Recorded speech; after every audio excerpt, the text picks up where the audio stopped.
Hi guys, if you're new here, my name is Ritika Gopikrishna, and if you're all here, welcome back. Let me get straight to the point.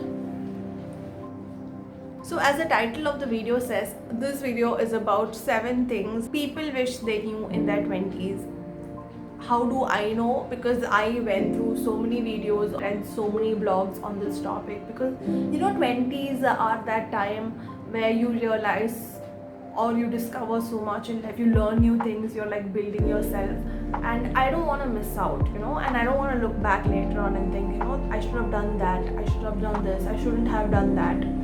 I know experience is the best teacher, but there are like so many stupid decisions we make. So I kind of thought, what if I could like watch all these videos and read all these blogs of people who've already gone through that phase, and understand what they think they should have done differently to improve their life. So I've compiled 7 of those which are most common, because there are so many people out there, so you can like find out who you relate to most and listen to their advice. But I went through a lot, and then based on that I came up with ones which I felt were really important and that truly resonated with my heart, which might seem like stuff you already know, but unless you keep listening to it over and over again, I don't think we'll understand the gravity of that. So I hope this video helps, and let's get to the first one. Imagine if you could read a journal you had written when you were 13. The changes you were experiencing, new emotions you were exposed to, looking at the world through the lens of a teen. Moments you can never get back, moments you end up forgetting. Don't you wish you had documented all of it, or at least some of it? And that's what your 40-year-old self would hope you did in your 20s. And it's still not late, because 20s are the time you start adulting.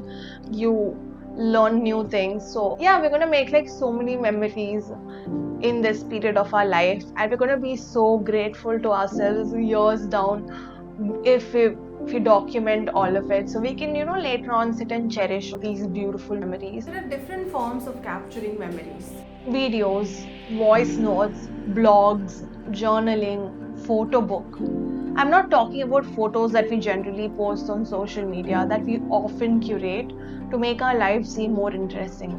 I'm talking about those pure, candid moments behind the scenes during family lunch, or while you're with your group of friends laughing over a stupid joke. Imagine your daughter is turning 17 and she's going to college, and she comes to you and she asks you what to expect from college. Or imagine your son has been dating for 6 months and he comes to ask, how do I know she's the one, right? So for all of these things, a recollection over time can fail. A 50-plus-year-old person trying to relate to the problems of a teenager isn't the most convincing thing out there, as we've all experienced. So what do? As an example, when we are growing up, it's hard for us to imagine our grandmother as someone who was very young. To us, grandmoms have always been grandmoms. Even though that's not true, we kind of often discount stories from these people because we don't think they can relate to our problems. But if we saw a video of grandma grappling with a tough decision when she was our age, whoa, all of a sudden she becomes so relatable. So we now see her as someone who is grappling over school problems, fitting in. So now she just becomes insanely relatable to us, right? When we're like 84, we're gonna have this treasure trove of memories that we can look back at and reminisce over it and feel content and happy. Even a single line every single day can mean so much. You don't have to keep these memories only to yourself. We can share perspective publicly without an intended audience.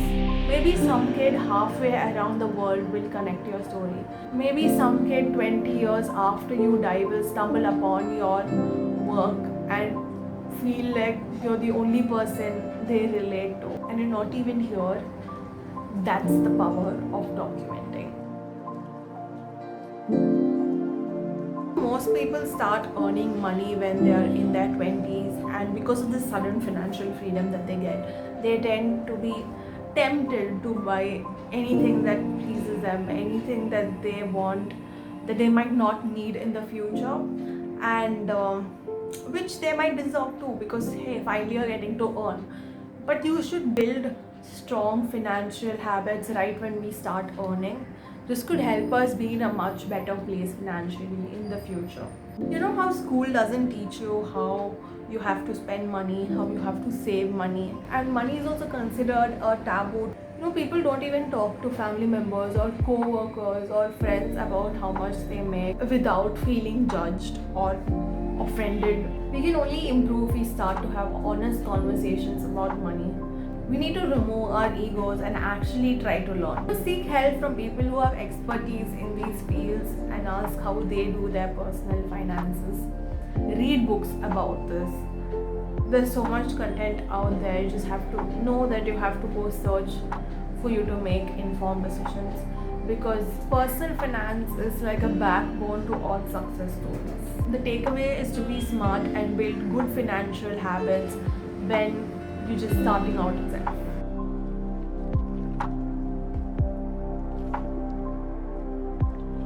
Your 20s is a period of limitless possibilities. This is gonna be a rocky journey into self-sufficiency, where it's almost tempting to put our health on the back burner.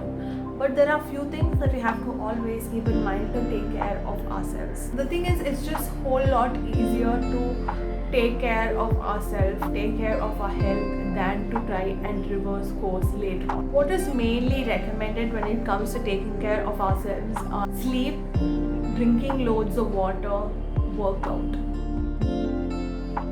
In your 20s, you may face the occasional sleep deficit after an all-nighter or during a stressful time.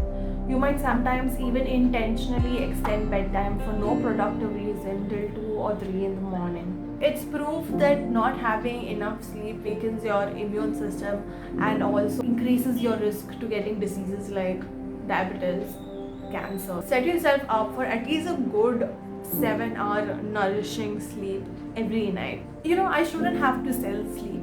It's pretty fun. The obvious, right? But no, I still don't manage to drink enough water. And the main reason is because I keep forgetting to drink water until I came across this amazing tip. Every time you check Instagram, chuck some H2O, it adds up. Keep a water bottle close to you and keep drinking. According to a new study, your life depends on it. There are so many obvious benefits to working out, and those should be reasons enough for us to not ignore it. You know, working out can also reduce depression. Your mood can benefit so much from exercise, no matter the intensity of the physical activity. It also reduces the changes in the brain that causes schizophrenia and Alzheimer's. It can also make you look way younger.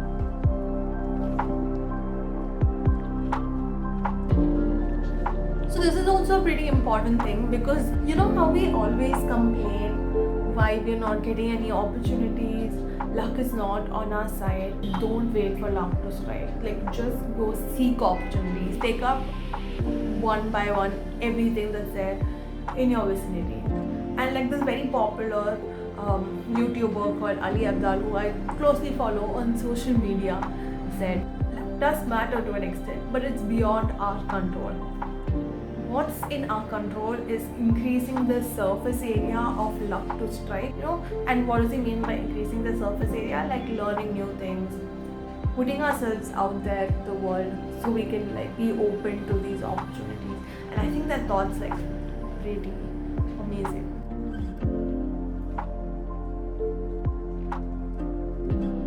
You know, in your 20s, it's the time when you decide who you want to be, your friends decide who they want to be, and sometimes it might not be the same direction you guys are wanting to go, and this might lead to you guys growing apart, and that is okay. It's gonna be earth shaking, but it's okay. Some relationships are not meant to last an entire lifetime. They were meant to be there during a certain part of your life, and they've done that. Now you gotta let them go. Like, do not force relationships, do not force friendships, and do not sell yourself short to have an exciting life. There are people out there with interests and morals that are similar to yours. You just have to wait for them. Stop prioritizing people who don't prioritize you. End of story.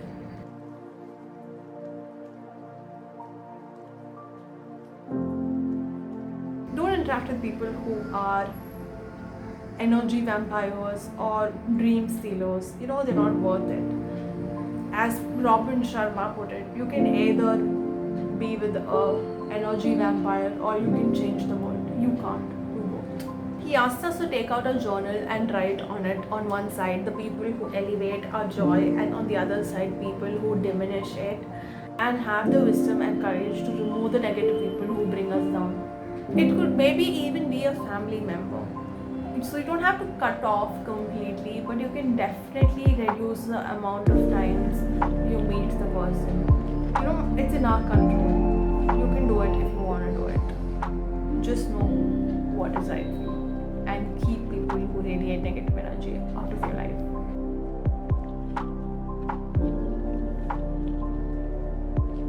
So this is the most important thing and the most frustrating also. In this world where there are so many symbolisms and projections of what it means to be a woman, what it means to be a man, what it means to be successful, what it means to be happy, it's kind of hard to really understand, or just be true to yourself. Be who you are, be your own person, speak with your own voice, and give zero. This doesn't mean being selfish and not caring about anybody. It just means not always thinking about what other people think of you. Working hard so other people accept you. Instead, work hard so you can accept yourself. Life is a personal journey. You shouldn't compare yourself with other people, because the journey you want, the goals you want are completely different from what other people want. So it just doesn't make sense to compare journeys. I feel it's hard to be yourself when you don't even know who you are. Easier thing to do would be to not be someone else. So yeah guys, that's it. Like the video, subscribe to the channel. I'd be so happy. Check out my other videos. If you're older than 20, tell me in the comment section what all you think are the things we're supposed to know when we're 20. So yeah guys, until next time.